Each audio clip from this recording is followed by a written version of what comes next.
안녕하세요. 이 정도는 알고 살자의 알자입니다. 한국은 요즘 휴가철을 맞이하여 더위를 즐기시거나 아니면 여행 가셔서 더위를 피하시는 분들이 계시죠? 저는 너무 더워서 시베리아 같은 매서운 한파가 있는 곳으로 떠나고 싶은데요. 하필 요즘 이 더운 여름에 한파가 불어닥친 곳이 있습니다. 우리나라 주식시장인데요. 코스피 지수가 어제 2% 가까이 떨어졌고 코스닥은 무려 4%나 폭락하면서 2년 3개월 만에 최저치까지 내려왔습니다. 코스닥 지수는 지난 5월부터 조정세를 보이기 시작했으니까 3개월 연속 계속 약세를 면치 못하고 있는 건데요. 미국, 유럽보다 먼저 단행한 금리 인하의 약발도 듣지 않고 있다 보니 심리적 지지선이라고 할 수 있는 코스피 200선, 코스닥 600선 이걸 지켜내기 어려워 보인다는 공포감이 시장에 가득 차 있습니다. 이유를 물어보면 이런저런 악재가 산적해 있어서 이렇게 답을 듣게 되는데 어떤 요소들이 공포심을 키우고 있고 혹시 원기를 회복할 가능성은 없는지 오늘은 주식시장 좀 진단해 보겠습니다. 오늘도 내일도 한국 주식시장이 또 열릴 텐데요. 장이 열리는 게 두려워진 분들이 꽤 많을 겁니다. 어제 코스피는 2% 급락했고 코스닥은 4% 떨어졌고요. 어떤 것이 증시를 억누르고 있는 건지 어떤 악재들이 있는지 좀 자세하게 진단해 보죠. 악재가 여기저기 많이 있긴 합니다만 새로운 뉴스가 있었던 것 같진 않아요. 그런데 아시아 증시가 전체적으로 좀 떨어졌죠. 한국이 유독 많이 떨어졌습니다. 새로운 뉴스가 있는 건 아니지만 한국 기업들 2분기 실적이 좀 다른 나라보다 좀 부진하군요. 일본의 화이트리스트 국가에서 빠질지 여부 이런 것들이 거론되었지만 새로운 이야기는 아닙니다. 다만 직관적으로 느낄 수 있는 거는 한국 주식시장이 좀 얇아졌다는 그런 생각을 하게 되는데요. 지금 좀 외국인 투자가들만 사실 한국 주식을 사고 있고 한국 주식의 장기 성과가 부진한 지 한 8년 됐거든요. 이러다 보니까 한국의 투자가들이 이제 해외 쪽으로 가서 미국 주식을 사고 베트남 주식을 사고 이런 걸 하십니다. 그래서 한국 사람들의 해외 직접 투자 금액과 한국 증시에서 개인 투자가의 순매도 금액을 보면 규모가 얼추 비슷하거든요. 누구라도 돈 벌기 위해서 투자를 하는 거기 때문에 해외로 투자하는 걸 탓하는 것은 아닙니다만 현상을 놓고 본다면 뭔가 외국인이 조금만 팔아도 그것을 받아줄 수 있는 투자 주체들이 구조적으로 좀 약해진 게 아닌가 하는 생각이 듭니다. 어저께도 외국인의 소규모 매물에도 시장이 밀려버리고 말았습니다. 과거에는 그런 매물이 나오면 누가 받았던 것일까요? 개인 투자가들이나 또 이제 한국의 연기금도 사고 했었는데 지금 많은 투자자들이 개인이나 아니면 조직화된 기관 투자가나 해외 투자가가 이제 대세가 되다 보니까 뭔가 좀 어려움이 있을 때 시장을 받쳐주는 힘이 확실히 좀 약해진 게 아닌가 이런 생각이 듭니다. 그동안에는 주머니 돈이 있으면 한국 주식 사는 게 기본이었는데 요즘은 해외 주식을 좀 더 사야 되니 한국 주식으로 배정해 놓은 예산 자체가 줄어드는 것 같다는 말입니다.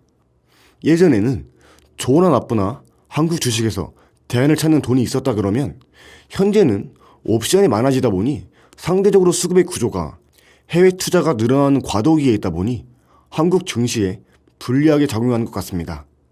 돌이켜놓고 보니까 미국과 중국의 무역 분쟁 이야기할 때도 전 세계에서 한국하고 대만의 피해가 제일 클 겁니다. 라는 얘기가 과거부터 있었고 일본과의 다툼에서도 물론 일본도 피해가 있겠습니다만 한국이 일본 빼놓고 나면 가장 직접적인 피해가 큰 국가이기 때문에 이런 것들을 종합해보면 한국이 좋진 않겠구나 라고 생각하고 있었는데 그래도 좀 외국인들이 사는 것 같더니만 갑자기 분위기가 좋지 않게 됐어요. 한국 증시의 성과가 유독 안 좋은 상황인데 코스피가 작년 말보다 주가가 미치고요. 0.5% 그 정도 떨어졌습니다.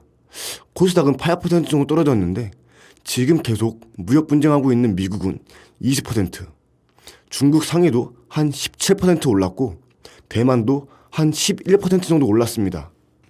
한국만 안 좋은 상황이라는 건데 정확히 말하면 한국 기업 이익이 유독 안 좋았습니다. 올해 전년 대비 20% 정도 이익이 줄어들게 될 것 같은데 올해 주요 국가들 중에서 이익이 줄어드는 나라가 터키와 한국 정도밖에 없는데요. 이게 반도체 경기가 안 좋아서 그렇기 때문이긴 한데 대만도 IT 비중이 굉장히 좀 높이 있습니다만 한국처럼 이익의 진폭이 큰 메모리 반도체에 치중되어 있지는 않습니다. 올해 삼성전자의 이익이 50% 정도 줄고 SK 하이닉스는 80% 정도 이익이 줄어드는데요. 대만은 같은 IT라고 하더라도 한국보다 좀 진폭이 작은 그런 업종을 영위하다 보니 대만도 한 10% 넘게 오르는 동안에 결과적으로 한국만 올해 부진한 시장이 되고 있습니다.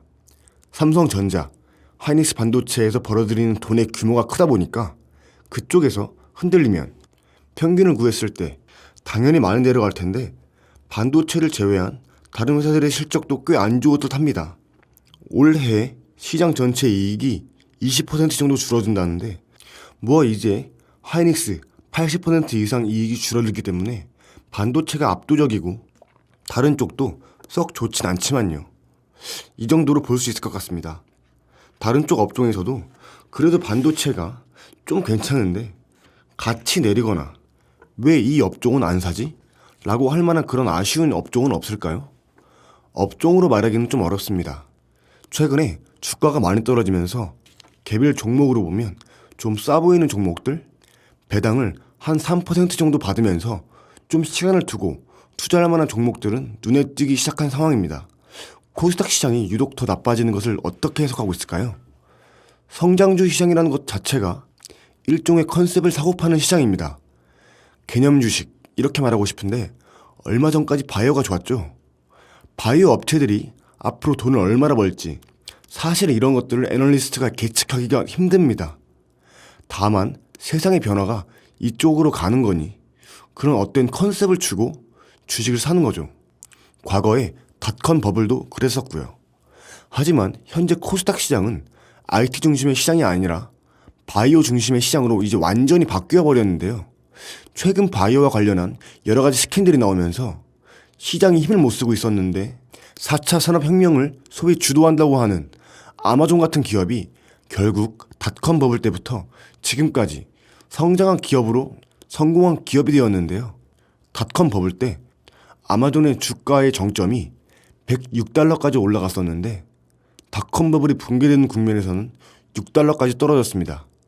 이게 부도난 게 아닌데도 90% 정도 주가가 떨어지고 결국 다시 성공을 했는데요. 성장주 시대라고 하는 거는 투자자들이 스스로 결국은 내가 믿느냐 안 믿느냐 그거에 따라 굉장히 진폭이 클 수밖에 없는 건데요. 지금은 그런 믿음이 많이 약해진 게 아닌가 싶네요. 미국 주식하고도 동조가 좀 깨진 게 아닌가 생각이 듭니다. 그래도 미국이 오르면 우리도 좀 기분 좋게 시작하고 그랬었는데 말이죠. 벌써 그게 깨진 지 한 5년에서 6년 정도 된 것 같습니다.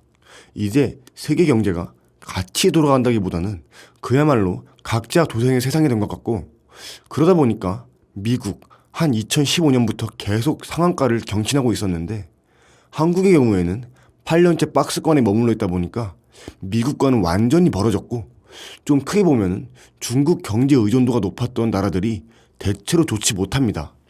대만도 올해의 성과는 좋다고 말씀드렸습니다만 장기 성과를 보면 대만도 많이 부진했고 호주, 중국 본토 증시도 장기적으로 본다면 중국 상해지수가 역사적 고점이 6,100인데 지금 3,000 언저리에 있으니 장기 성과가 좋다고 보긴 어렵고요.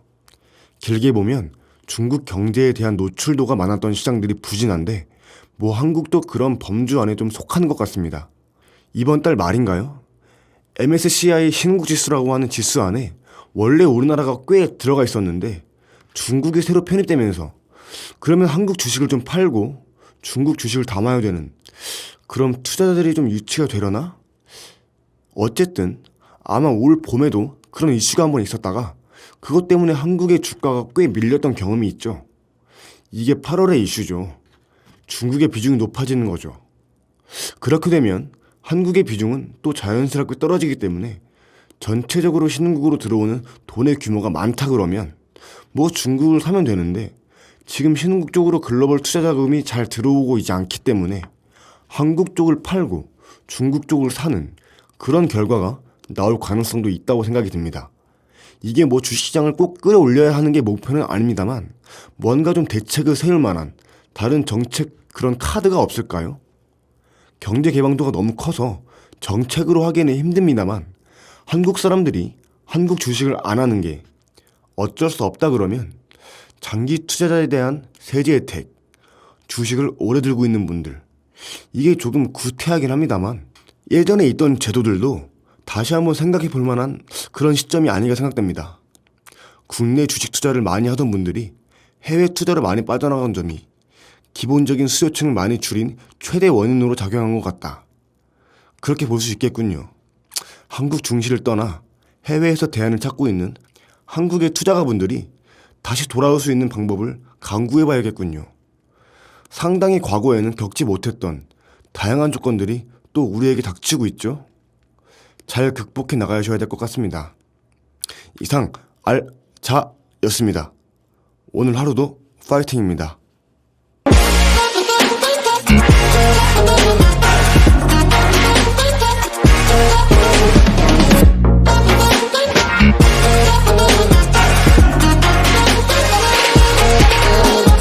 Hit 'em like